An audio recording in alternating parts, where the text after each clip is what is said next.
Hi, my name is John Verda, and I'll be discussing direct versus indirect measures of assessment. First and foremost, I think we need to talk about what good assessment is. Good assessment is valid, it's reliable, it's actionable so that there's actually a cause and effect, so that there's actually something we can do with the information to improve, maybe to affect change. It's effective and cost effective, so we don't take more time and energy than we need to get the good, reliable information we need. We are running a learning institution, and everyone works within a budget. So we want to get good information, but we want to make sure that it's within the budgets allowed. It's engaging to the people involved, so the students or other people responding are actually seeing the value of what they're doing. It's interesting to faculty and stakeholders. So whether it be faculty, staff, administration, students, it's interesting enough that they're willing to take action on it, and it shows value to them. And then triangulation. I liked this part. When doing both direct and indirect assessment, you would hope there would be multiple lines of evidence that would point towards some type of conclusion, whether it be achieving a learning outcome, growing as a student, the transformative effect of education. You would hope there would be multiple pieces of evidence pointing towards that. Let's talk about direct assessment. Direct assessment is kind of what it sounds like. It's direct. It's things like testing, like term papers, oral presentations, essays, multiple choice questions, standardized testing, classroom projects like listed below.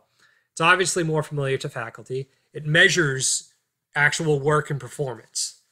And it is very quantitative. So it's almost like you could put a number to everything. You take a test, you get a 90. You take a test, you get a 70. It's not quite pass fail, but it's getting in that world. Indirect assessment is a little bit more about, it's a little more qualitative. It's talking about how somebody might feel about something, how somebody might perceive something. As it says here, it's based on a perceived student learning. So a student may be interviewed or surveyed, and the student will say, I feel like I've learned critical thinking in this course or in this program or at this college. There's no way to prove what the student is saying is true without direct assessment, but you do have to, but the information the student is providing is still information. It is still valid. And it helps answer the question as of who, why, how, what, all those kind of open-ended questions. When you look at, okay, a student scored a 90 through direct assessment, why did they score a 90? Does the student feel they learned anything? Those are important aspects of assessment.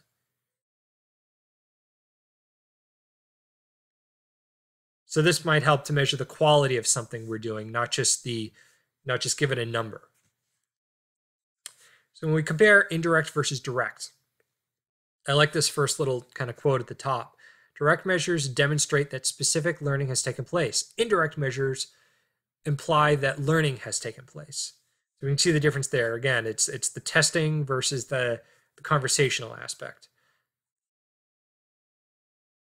Both are really important when having a successful program.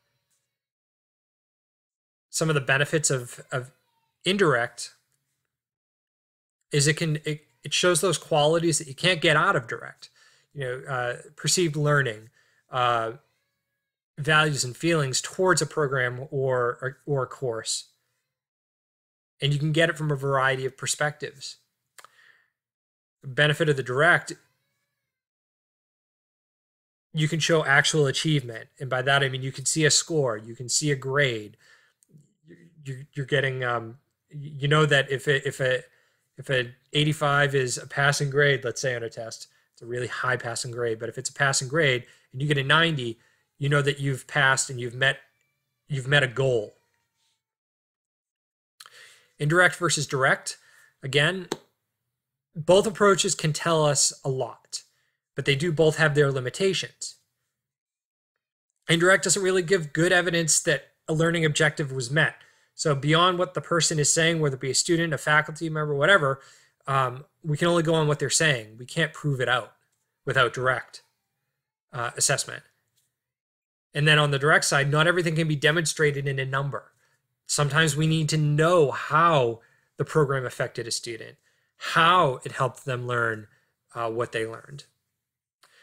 Both have really great qualities and limitations, but a good strategy is going to have both. What's unfortunate is when I was doing my research, most of the ones I would look at were direct first, indirect second. And in fact, direct was preached as the way to go, and indirect was, well, we can do it, but there's a lot of negatives to it. And so doing my research and looking at a lot of the assessment toolboxes I did look at, and some which are provided on the next slide, most programs lean towards direct assessment and maybe dabbled in indirect assessment, but did not see the value in it.